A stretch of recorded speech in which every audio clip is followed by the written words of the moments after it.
Myself Lipshikha Bharadwaj, Assistant Professor, Department of Education. So today we are going to learn about the basic concept of human rights. So what to learn? Today we are going to learn about the concept of human rights, objective principle and the scope of human rights. So what is human rights? So before going to know about the human rights, first of all, we have the clear knowledge about what is actually rights. So অধিকাৰ বুলি ক'লে আমি কি বুজো মানৱ অধিকাৰ সম্পৰ্কে জনাৰ আগতে আমি জানিব লাগিব যে অধিকাৰ বুলি ক'লে আমি কি বুজো So rights are some kind of privilege আমি অধিকাৰ সমূহ কিছুমান কোনো ধৰণৰ সুবিধা বুলি ক'ব পাৰো যিসকল সুবিধা গ্ৰহণ কৰি এজন ব্যক্তিয়ে সমাজত সুস্থিৰভাৱে স্বাধীন সহকাৰে বসবাস কৰিব পাৰে As I have mentioned here, rights are essential for the individual protection of their freedom. অধিকাৰ সমূহে কি কৰে যে এজন মানুহৰ সমাজত যেহেতু আমি মানুহসকল বাস কৰো তো আমাৰ যিখিনি স্বাধীনতা আছে সেই স্বাধীনতাখিনি প্ৰটেক্ট কৰাৰ ক্ষেত্ৰত লগতে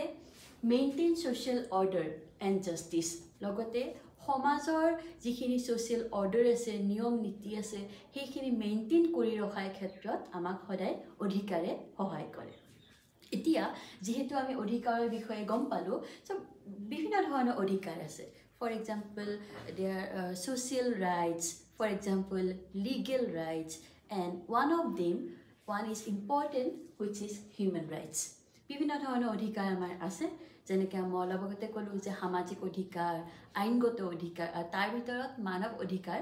এটা So মানৱ অধিকাৰ বুলি ক'লে আমি একচুয়ালি কি বুজো Human rights are fundamental rights. So মানৱ অধিকাৰ সমূহ হৈছে কিছুমান মৌলিক অধিকাৰ আৰু মৌলিক অধিকাৰ এই যিখিনি মানৱ অধিকাৰখিনি মৌলিক অধিকাৰ বুলি এই কাৰণে কোৱা হৈছে যে সকলো ব্যক্তিৰে তেওঁলোকে নিজৰ অধিকাৰখিনি পোষণ কৰাৰ ক্ষেত্ৰত তেওঁলোকৰ সম্পূৰ্ণ স্বাধীনতা আছে আৰু ইয়াৰ ক্ষেত্ৰত কোনো ধৰণৰ কি নহব যে তেওঁলোকৰ মাজত পাৰ্থক্য বা তেওঁলোকৰ মাজত কোনো ধৰণৰ ডিসক্ৰিমিনেট কৰা নহব It means they are universal সকলো ব্যক্তি irrespective of their caste irrespective of their ethnicity irrespective of their culture anything মানৱ অধিকাৰ তেওঁলোকে ভোগ কৰিব পাৰে So যিখিনি আমি ক'ব বিচাৰো the concept of human rights is rooted in the idea that every individual deserves to live with freedom to live with dignity equality and justice মানৱ অধিকাৰ সমূহে প্ৰত্যেকজন মানুহকে সমাজত স্বাধীন সহকাৰে ন্যায় সংযতভাৱে আৰু সমানতাভাৱে জীয়াই থকাৰ বাবে সকলো ব্যক্তিকে সুবিধা প্ৰদান কৰে ই কোনো ব্যক্তিৰ মাজতে বিভেদ নানে এতিয়া নেক্সট আমি যেতিয়া মানৱ অধিকাৰৰ ঐতিহাসিক পটভূমিৰ বিষয়ে আমি যদি ক'ব বিচাৰো প্ৰথমতে আমি এটো বস্তু নিশ্চয়কৈ আমি মানে উনুকিয়াব লাগিব যে 1215 চনত মানৱ অধিকাৰৰ পটভূমিৰ ক্ষেত্ৰত মেগনা কাৰ্টা বুলি কোৱা হৈছিল প্ৰথমখন মানৱ অধিকাৰৰ বিষয়ে বা হিউম্যান ৰাইটছৰ বিষয়ে এই মেগনা কাৰ্টা 1215 ত সন্নিৱিষ্ট কৰা হৈছিল তাৰ ভিতৰত ফ্ৰেন্সত এখন মানে দলিল আহে এখন চৰকাৰী দলিল আহে যাক আমি French declaration of human rights of men যিখন 1789 চনত 1789 ত আহে and the third one is Universal Declaration of Human Rights 1948 to Universal Declaration of Human Rights আহে যিখন UN মানে আমি সকলোৱে জানো ইউনাইটেড নেশন তেওঁলোকে এডপ্ট কৰে আৰু বিশেষকৈ এই তিনিখন দলিলক আমি মানৱ অধিকাৰৰ ঐতিহাসিক পটভূমিৰ মানে প্ৰথমটো ভেটি হিচাপে আমি স্বীকাৰ কৰিব পাৰো কাৰণ এই তিনিটা দলিলতে আমাৰ গোটেই বিশ্বত মানৱ অধিকাৰৰ যেটো কনসেপ্ট বা মানৱ অধিকাৰৰ যেটো ধাৰণা সেই ধাৰণাই প্ৰথমটো তাতে এই তিনিখন দলিলতে প্ৰথমবাৰৰ বাবে আমি দেখিবলৈ পাইছো আৰু লগতে আমি এটা কথা সদায় মনত ৰাখিব লাগিব যে মানৱ অধিকাৰসমূহে সদায় কি কৰে they are safe and they are protected through some legal framework কিছুমান আইনীগত প্ৰক্ৰিয়াৰ দ্বাৰা মানৱ অধিকাৰসমূহ সদায় প্ৰটেক্ট কৰি অহা হৈছে যেনেকৈ আমি ক'ব পাৰোঁ নেশ্যনেল কনষ্টিটিউশ্যন যেনেকৈ আমাৰ ভাৰতীয় সংবিধানখনতো বিভিন্ন ধৰণৰ ফাণ্ডামেণ্টেল ৰাইটছবিলাক উল্লেখ কৰা আছে যিটো আমি পঢ়িম ইয়াৰ পিছত তাতে মানৱ অধিকাৰৰ বিষয়ে কোৱা হৈছে লগতে ইণ্টাৰনেশ্যনেল ট্ৰিটিজ কনভেনশ্যন এইবিলাকৰ জৰিয়তে মানৱ অধিকাৰৰ বিভিন্ন ধৰণৰ বিষয়সমূহ লিগেল ফ্ৰেমৱৰ্কৰ মাজেদি বান্ধি থোৱা হয় আৰু ইয়াৰ ক্ষেত্ৰত এইটো বস্তু এনচিয়ৰ কৰা হয় যে সকলো ব্যক্তিয়ে নিজৰ অধিকাৰসমূহ নিজৰ যিখিনি ৰাইটছখিনি সেইখিনি সমানভাৱে ভোগ কৰিবৰ বাবে তেওঁলোকে সুবিধা পায় So, who defines and ensure human rights in India? যদি আমি ভাৰতবৰ্ষৰ কথা ক'বলৈ যাওঁ ভাৰতবৰ্ষত মানৱ অধিকাৰসমূহ কোনে ডিফাইন কৰে বা কোনে এনচিয়ৰ কৰে চ' প্ৰথম আমি ক'ব লাগিব yes our constitution Indian constitution which is influenced by actually which যিহেতু আমি অলপ আগতে কি ক'লোঁ যে ঐতিহাসিক পটভূমিৰ কথা ক'লোঁ যে ঐতিহাসিক পটভূমিৰ কথা কওঁতে আমি এইখন উল্লেখ কৰিছিলোঁ যে universal declaration of human rights তো universal declaration of human rights যিখন ইউএনে এডপ্ট কৰিছে সেই ইউএনে এডপ্ট কৰা এইখন দলিলৰ পৰাই আমাৰ ভাৰতীয় সংবিধানখন মানে ইনফ্লুৱেঞ্চ হৈছে প্ৰভাৱিত হৈছে আৰু ভাৰতীয় সংবিধানে ভাৰতীয় নাগৰিকসকলৰ বাবেও কিছুমান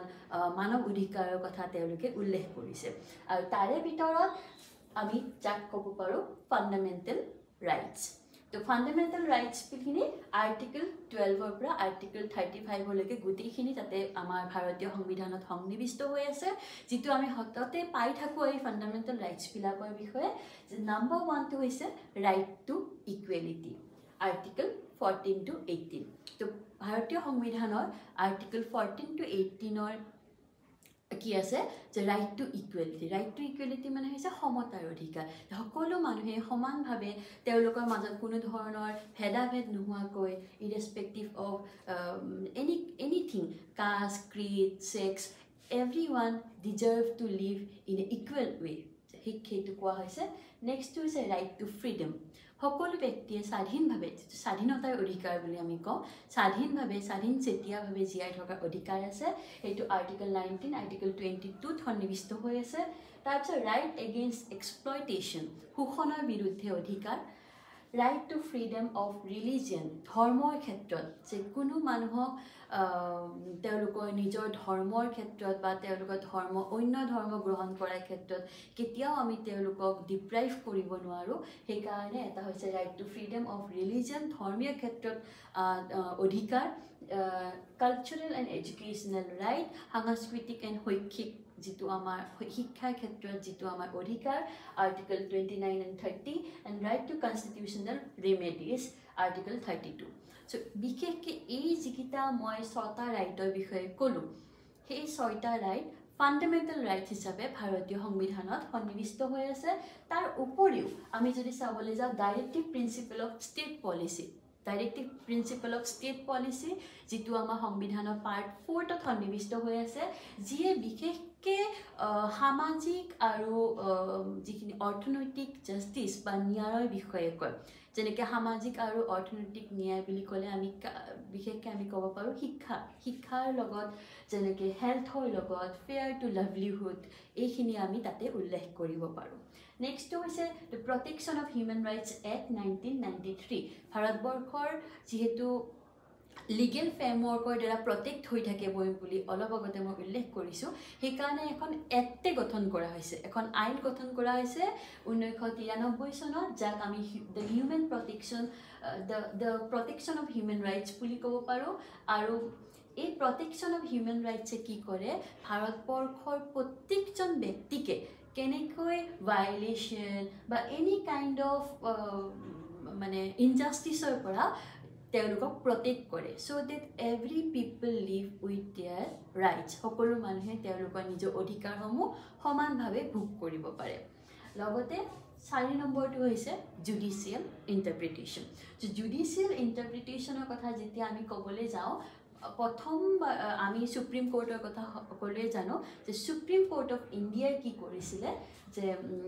আমাৰ হিউমেন ৰাইটছৰ ওপৰতো এটা জাজমেণ্ট তেওঁলোকে দিছিলে এনেকৈ বিভিন্ন উদাহৰণ আমি একচুৱেলি পাওঁ তাৰে ভিতৰত মই এটা উদাহৰণ দিছোঁ যিটো 2017 চনত right to privacy was recognised as a fundamental right by the Supreme Court of India তো এনেকৈ আমি যিমানখিনি আমি ফাণ্ডামেণ্টেল ৰাইটছৰ বিষয়ে পঢ়িলোঁ বা ডাইৰেক্টিভ প্ৰিন্সিপালৰ বিষয়ে পঢ়িলোঁ বা জুডিচিয়েল মানে সুপ্ৰিম কোৰ্টে 2017 চনত ৰাইট টু প্ৰাইভেচিৰ কথা কৈছিলে সেইখিনি আমি পঢ়িলোঁ এই গোটেইখিনি ইণ্ডিয়াৰ কাৰণে আমাৰ ভাৰতবৰ্ষৰ ভিতৰত ভাৰতীয় লোকসকলক তেওঁলোকৰ ৰাইটছ তেওঁলোকৰ অধিকাৰখিনি প্ৰটেক্টৰ কাৰণে তেওঁলোকৰ অধিকাৰখিনি তেওঁলোকৰ যাতে তেওঁলোকে নিজৰ ৰাইটছখিনি মানে সমানভাৱে ভোগ কৰিব পাৰে তাৰ ক্ষেত্ৰত এইখিনি বিষয় মানে আমি কনচিডাৰ কৰোঁ So now we will discuss about the objective of human rights. যিখিনি মানৱ অধিকাৰ আছে মানৱ অধিকাৰ কি উদ্দেশ্য বা মানৱ অধিকাৰে কি উদ্দেশ্য আগত ৰাখি হিউমেন বা আমাৰ মানৱসকলৰ ডিগনিটি বা যিখিনি আমাৰ ফ্ৰীডম সেইখিনি ৰক্ষা কৰাত সহায় কৰে তো first is promote human dignity তো হিউমেন ডিগনিটি মানে আমি সকলোৱে জানো human dignity means human respect তো মানৱ অধিকাৰে সদায় সমাজত কিদৰে সন্মান সহকাৰে জীয়াই থাকিব লাগে উইথ মানে কেনেকৈ হিউমেনিটি মানৱতাখিনি ৰক্ষা কৰি জীয়াই থাকিব লাগে সেই দিশসমূহ তেওঁলোকে প্ৰমোট কৰে next number 2 to ensure equality so' human rights always ensure equality over anything equality irrespective of caste, irrespective of nationality, irrespective of culture. It means সকলো ব্যক্তিয়ে যাতে সমাজত সন্মান সহকাৰে জীয়াই থাকিব পাৰে সেই বস্তুটো মানৱ অধিকাৰসমূহে এনচিয়'ৰ কৰে যাতে সমাজত ছ'চিয়েল অৰ্ডাৰ ছ'চিয়েল জাষ্টিছ এইখিনি আমি মেইনটেইন কৰি ৰাখিব পাৰোঁ next number 3 protection of fundamental freedom অলপ আগতে আমি ফাণ্ডামেণ্টেল ৰাইটছসমূহৰ বিষয়ে ডিছকাছ কৰিছিলোঁ এতিয়া নেক্সটটো আহিলে fundamental freedom so' fundamental freedom মানে কোনবিলাক হ'ব যে freedom to express freedom to speech freedom to religion right তো এইখিনি যিখিনি আমাৰ সমাজত কথা কোৱাৰ স্বাধীনতা বাক স্বাধীনতা বা আমাৰ নিজৰ ভাৱ মূৰ্তিসমূহ এক্সপ্ৰেছ কৰাৰ যিখিনি ফ্ৰীডম বা ৰাইটছ আছে সেইখিনি যাতে প্ৰত্যেকজন ব্যক্তিয়ে ভোগ কৰিব পাৰে সেইখিনি বস্তু মানৱ অধিকাৰৰ উদ্দেশ্যত আমি উল্লেখ কৰিব পাৰোঁ নেক্সটটো প্ৰিভেণ্ট এক্সপ্লয়টেশ্যন এণ্ড এবিউজ তো এক্সপ্লয়টেশ্যন এণ্ড এবিউজ মানে হৈছে শোষণৰ যাতে প্ৰত্যেকজন ব্যক্তিয়ে শোষণৰ পৰা আঁতৰত থাকিব পাৰে শোষণৰ পৰা তেওঁলোক দূৰত থাকিব পাৰে সেই বস্তুটো প্ৰিভেণ্ট কৰাৰ ক্ষেত্ৰত মানৱ অধিকাৰে সহায় কৰে এতিয়া কেনেকৈ এজন ব্যক্তিয়ে শোষণ মানে আত্মশোষণৰ পৰা আঁতৰত থাকিব লাগিব যেতিয়া সেইজন ব্যক্তিয়ে নিজৰ অধিকাৰসমূহৰ বিষয়ে হি অৰ চি শুড এৱেৰ যেতিয়া সেইজন ব্যক্তি বা সেইগৰাকী ব্যক্তিয়ে যেতিয়া এৱে হ'ব তেওঁ নিজৰ অধিকাৰসমূহৰ বিষয়ে তেওঁ জ্ঞাত হ'ব তেতিয়া নিশ্চয়কৈ তেওঁ নিজকে শোষণৰ পৰা আঁতৰত ৰাখিব পাৰিব নেক্সট নাম্বাৰ 5টো হৈছে provide justice and fair treatment it means ইয়াতে আমি ক'ব পাৰোঁ যে human rights always ensure access to justice it means ব্যক্তিসকলে যাতে সমাজত ন্যায়সংগতভাৱে জীয়াই থাকিব পাৰে যিটো আমি ক'ব পাৰোঁ যে ইকুৱেলিটি বিফৰ দ্য ল ন সেই ন্যায়সংগতভাৱে জীয়াই থাকিব পাৰে সমাজত যাতে তেওঁলোকে কোনো ধৰণৰ শোষণৰ কোনো ধৰণৰ অন্যায়ৰ বলি হ'ব নালাগে সেই কথাটো সেই দিশসমূহ লক্ষ্য ৰাখিও মানৱ যিখিনি অধিকাৰ সেই অধিকাৰসমূহ ব্যক্তিক প্ৰদান কৰা হয় যাতে সমানভাৱে সততাৰে সেই অধিকাৰসমূহ তেওঁলোকে ভোগ কৰিব পাৰে Next is support socio-economic rights. Yes, human rights always support socio-economic rights. So under the socio-economic rights, we can include right to healthcare, right to education. It means যিবিলাক ৰাইটছে এজন ব্যক্তিক সামাজিক আৰু অৰ্থনৈতিকভাৱে সবল হোৱাত সহায় কৰে হিউমেন ৰাইটছ বা মানৱ অধিকাৰসমূহে কি কৰে এজন ব্যক্তিৰ ছ'চিঅ' ইকনমিক ৰাইটছসমূহ তেওঁলোকে প্ৰমোট কৰে তেওঁলোকে ছেফগাৰ্ড দিয়ে যাতে সমাজত প্ৰত্যেকজন ব্যক্তিয়ে তেওঁলোকৰ ডিগনিটি তেওঁলোকৰ সন্মান ৰক্ষা কৰি সমানভাৱে তেওঁলোকে জীয়াই থাকিব পাৰে Next, to promote peace and harmony. Obviously, যেতিয়া সামাজিক বা অৰ্থনৈতিক অধিকাৰসমূহ মানে সমানভাৱে প্ৰত্যেকজন ব্যক্তিয়ে লাভ কৰিব, যেতিয়া ফাণ্ডামেণ্টেল ৰাইটছসমূহ প্ৰত্যেকজন ব্যক্তিয়ে ভোগ কৰিব, নিশ্চয়কৈ সমাজত পিচ এণ্ড হাৰমনি এষ্টাব্লিছ হ'ব। আৰু হিউমেন ৰাইটছৰ এইটো ডাইৰেক্ট বা ইনডাইৰেক্টলি হিউমেন ৰাইটছৰ এইটোৱেই অবজেক্টিভ যাতে সমাজত পিচ এণ্ড হাৰমনিটো আমি এষ্টাব্লিছ কৰিব পাৰোঁ। Next, to empower vulnerable groups. The vulnerable groups means what? Those groups which are যিসকল সমাজত আমি পিছপৰা গ্ৰুপ বুলি ক'ব পাৰোঁ। পিছপৰা শ্ৰেণী মানে কি? যেনেকৈ আমি মহিলাসকল, তাৰপিছত উইমেন, চিলড্ৰেন, মাইনৰিটিজ, এওঁলোকৰ নিডছসমূহ, এওঁলোকৰ প্ৰয়োজনসমূহ পূৰণ কৰিবৰ বাবে they should know about their rights. সমাজত কি ৰাইটছ আছে, সমাজত কেনেকুৱা ধৰণৰ অধিকাৰ আছে যিসমূহ গ্ৰহণ কৰি তেওঁলোকে মানে নিজৰ সম্পূৰ্ণ সুস্থিৰভাৱে এখন সমাজত জীয়াই থাকিব পাৰে, সেই কথাটো হিউমেন ৰাইটছৰ এটা মুখ্য উদ্দেশ্য বুলি আমি ক'ব পাৰোঁ। Then encourage accountability. Yes, it encourages government and institution to be accountable to promote human rights. যাতে মানৱ অধিকাৰসমূহ প্ৰমোট কৰিব পাৰে, তাৰ কাৰণে যাতে প্ৰত্যেকজন ব্যক্তি একাউণ্টেবল হয়, প্ৰত্যেক গভৰ্ণমেণ্ট একাউণ্টেবল হয়, সেইটো বস্তু হিউমেন ৰাইটছে এনচিয়ৰ কৰে। এতিয়া নেক্সট আমি পঢ়িবলৈ গৈ আছোঁ প্ৰিন্সিপল অফ হিউমেন ৰাইটছ, যে মানৱ অধিকাৰৰ কি কি নীতি আছে আৰু সেই নীতিবিলাক ফ'ল' কৰি কেনেকৈ এজন ব্যক্তিয়ে অধিকাৰসমূহ ভোগ কৰিব পাৰে। তো প্ৰথম হৈছে the principle of universality and inalienability. So' principle of universality and inalienability, it means what? Human rights are universal. Universal means what? সকলো ব্যক্তিয়ে সমানভাৱে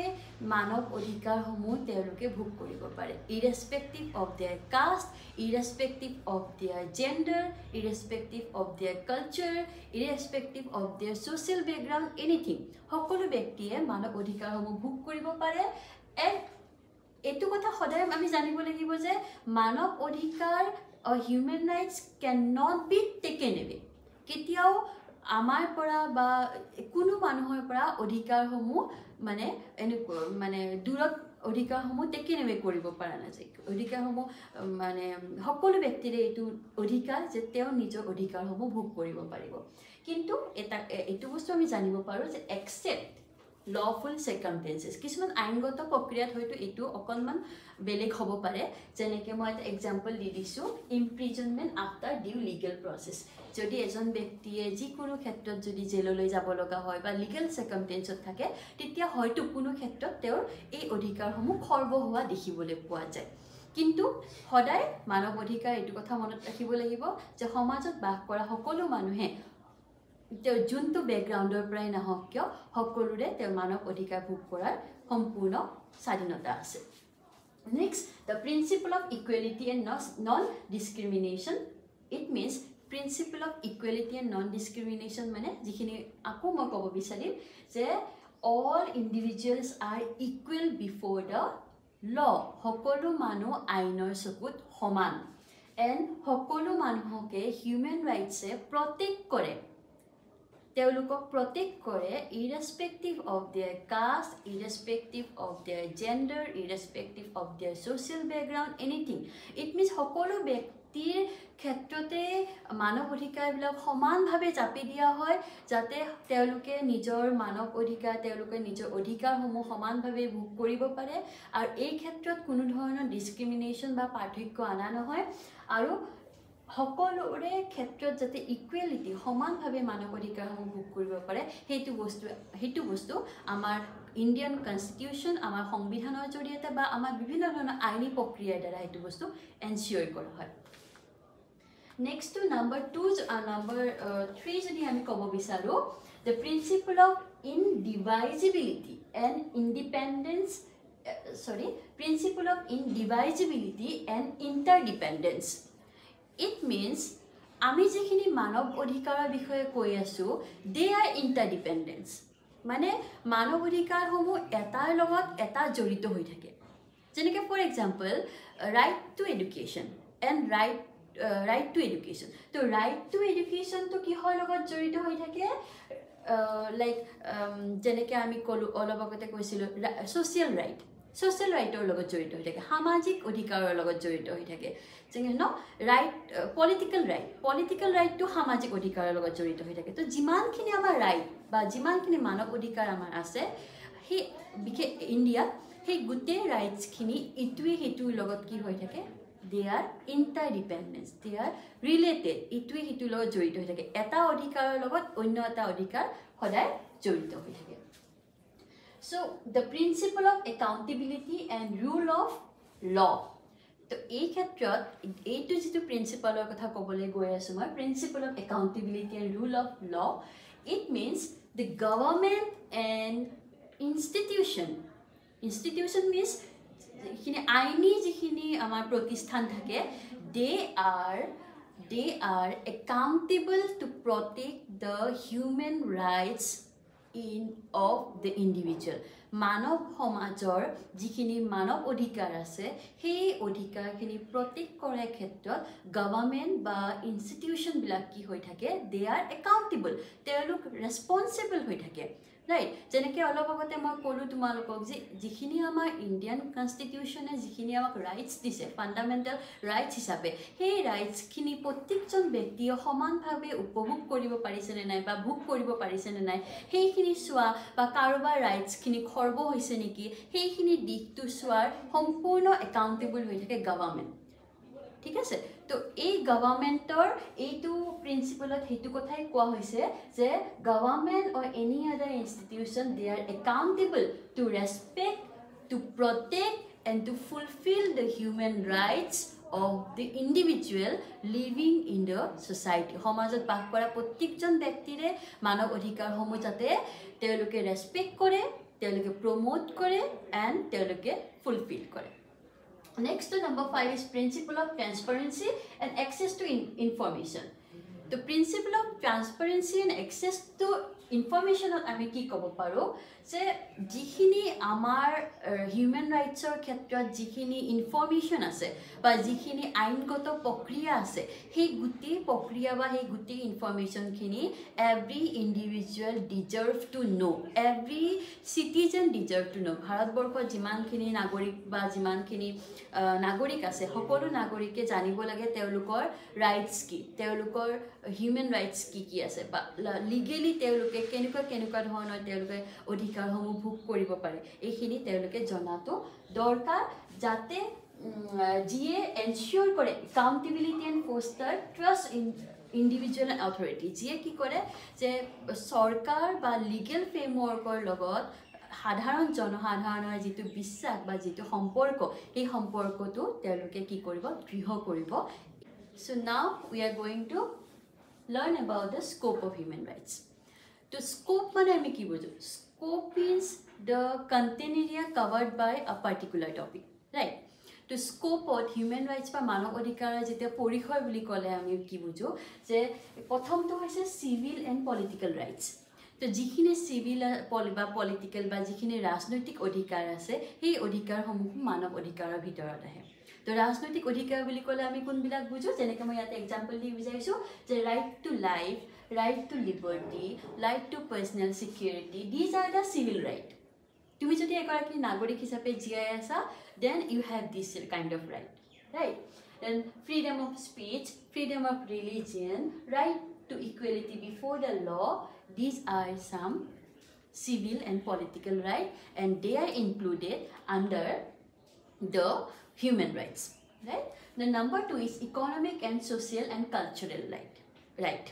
So under the human rights to jehetu human rights eta bihal topic hoy